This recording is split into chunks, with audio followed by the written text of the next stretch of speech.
Hello mga kabsat, andito na naman tayo. Magandang umaga sa ating lahat. Andito na naman tayo, oras mag-aalauna na. Andito tayo ngayon at pangalawang deliver ko sa mga pangalawang batch na naglabas ng mga seafarer natin. Ito ang mga seafarer natin sa pangalawang batch, kahapon yung una. Ngayon naman ito yung pangalawa, mas marami sila. Ayan, ayan, mag-shoutout daw sila mga kabsat. O sige, shoutout na kayo. O sa mga Ilocano, halos sila. Kayo ba lahat ba kayo talaga saan ba yung nyo dito? Ayun. Ayun mga kabsat, nandun sa likod yung nila, yung barko nila.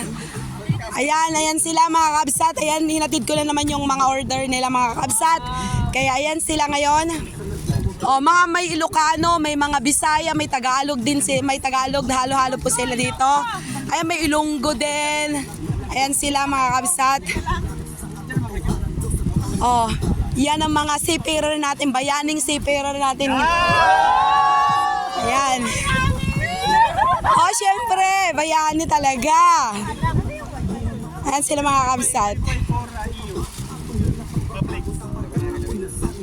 Ayan, dami nilang Magkano tulan natin? Kwintahin mo na, Adeng. Ayan yung ang pinagmamalaki ko dyan na isa, yung barbecue. Kasi masarap kanina umakin, pero inano ko na doon sa kanin para uminit siya. Ayan, ngayon lang sila kumain din ng mga ganito siguro, matagal-tagal, ilang buwan bago hindi sila nakakain ng mga Filipino food. Kaya, ayun, mabuti na lang at nakita ko sila nung sa discount. Ayan lang sila mga kabsat.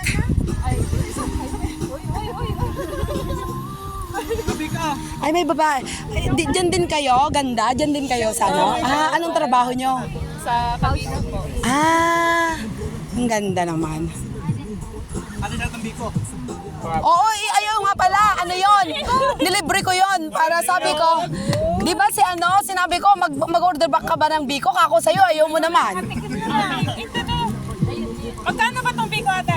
Wala. Libre. If magkano pag bebenta? 2 euro yung isang gano'n, malaki.